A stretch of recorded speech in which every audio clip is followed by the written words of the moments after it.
It's not a day on the calendar. It is a reminder of the values that form the foundation of our nation, liberty, justice and equality. It is a day to reflect our past, acknowledge our present and look forward to a future that upholds the ideals for which our forefathers gave their lives. On this day, let us also take a momentum to remember those who are no longer with us, whose sacrifices have made it possible for us to enjoy the privileges of independence. Let us honor their memory by committing ourselves to the ongoing pursuit of peace, unity and progress as we celebrate today with pride and joy.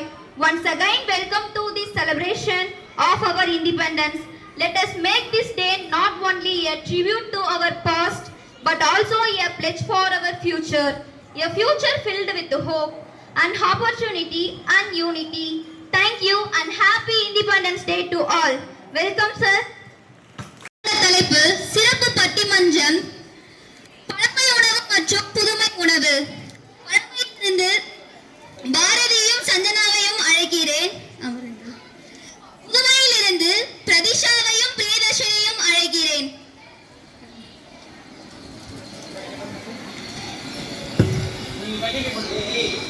பிறப்பு ஒரு முறை, இறப்பு ஒரு முறை, வாழ்க்கை ஒரு முறை. ஆனால் சாப்பாடு மட்டும் தினமும் 3 முறையாம். சாப்பிடுங்க, அளவா சாப்பிடுங்க, ஆரோக்கியமா இருங்க. இப்ப நான் பழமையிலிருந்து பேச்சு திறமையை கொண்ட பாரதியை அழைக்கிறேன். உங்கள் அனைவருக்கும் என் முதற்கண் வணக்கத்தை தெரிவித்துக் கொள்கிறேன்.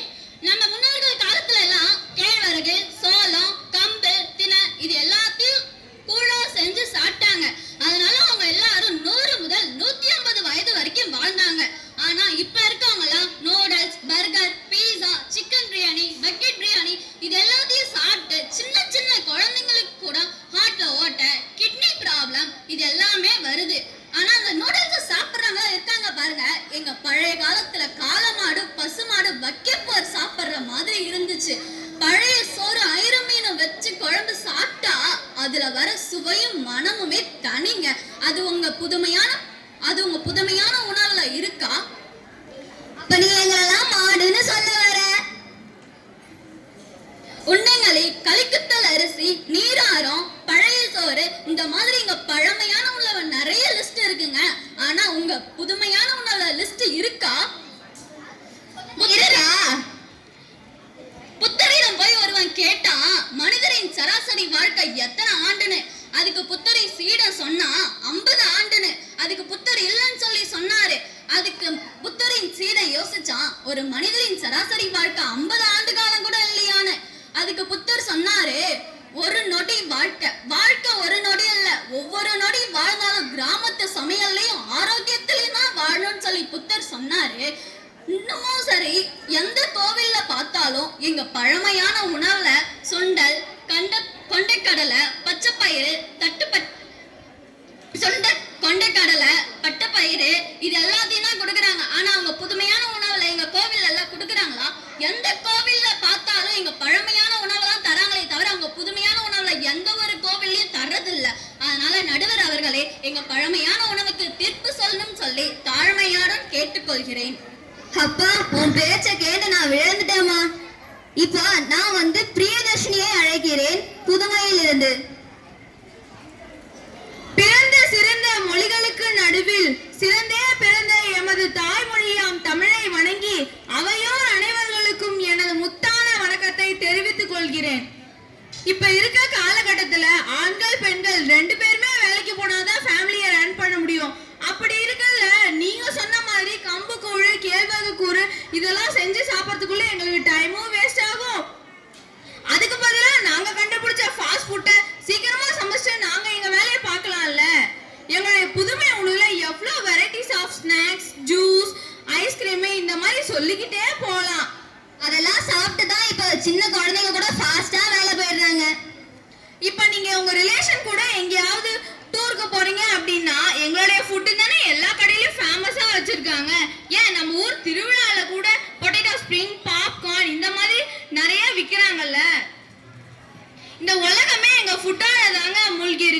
எங்க பீஸா பர்கர் சாப்பிடக்குள்ள அதுல இருக்க சீஸோட டேஸ்ட் இருக்கே, அந்த டேஸ்டே தனிங்க.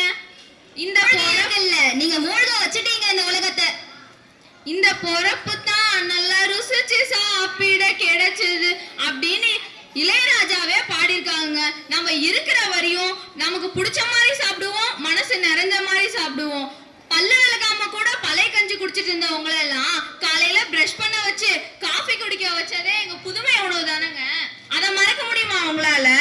ஆமாமா, நீ சொல்றது உண்மைதான். அவங்களுக்கு எல்லாம் பல்லு வளர்க்கறது நானே அப்படின்னா என்னன்னே தெரியாது. சுனிதா வில்லியம், கல்பனா சாவ்லா இவங்க என்ன விண்வெளிக்கு போகக்குள்ள விறகடுப்பு எடுத்துட்டு போய் கூழ் கிண்டியா குடிச்சாங்க. நாங்க கண்டுபிடிச்ச பிரெட், ஜாம், ஜூஸ், டேப்லெட் இந்த மாதிரி தானே எடுத்துட்டு போய் சாப்பிட்டாங்க. ஏன் போன மாசம் கூட அவங்க ஒரு மாசம் போய் இருந்து ரிசர்ச் பண்ணிட்டு வந்தாங்க. நாங்க கண்டுபிடிச்ச புதுமை உணவுல எல்லாமே ருசியாவும் இருக்கும், காரசாரமாவும் இருக்கும். அதனாலதான் மக்கள் அதிகமா எங்க உணவை விரும்பி வாங்கி சாப்பிடுறாங்க. அந்த காலத்துல நீங்க சமைக்கணும்னா விறகடுப்புல தான் சமைக்கணும்.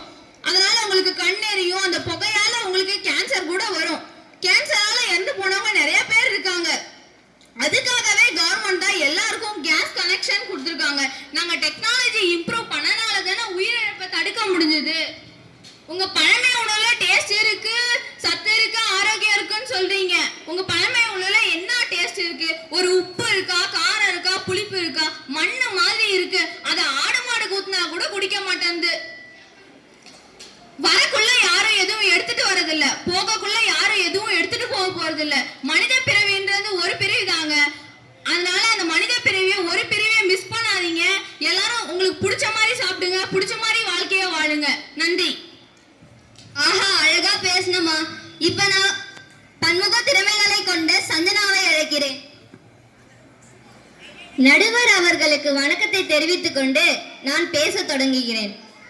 இப்போ பிரியதர்ஷினி அவர்கள் சொன்னாங்க, வாழ்க்கை ஒரு முறை தான், அதனால நம்மளுக்கு பிடிச்ச மாதிரி சாப்பிட்டுட்டு பிடிச்ச மாதிரி வாழணும் அப்படின்னு சொன்னாங்க. அது ஒரே வாழ்க்கைய ரொம்ப நாள் நம்மளுக்கு பிடிச்ச மாதிரி வாழ வைக்கிறதுக்கு யூஸ்ஃபுல்லா இருக்கிறது எங்களுடைய பழமை உணவு தாங்க. இப்போ ஒரு கொள்ளு கஞ்சி எடுத்துக்கிட்டோம்னா நம்மளுடைய உடல் எடையை குறைச்சு நம்மளுக்கு வலிமையை தருது. ஆனா உங்களுடைய ஃபுட்ஸ், இந்த பக்கெட் பிரியாணி, சிக்கன் பிரியாணி இதெல்லாம் அந்த மாதிரி உடல் எடையை குறைக்குமா? அது அதிகம் தான் படுத்தும்.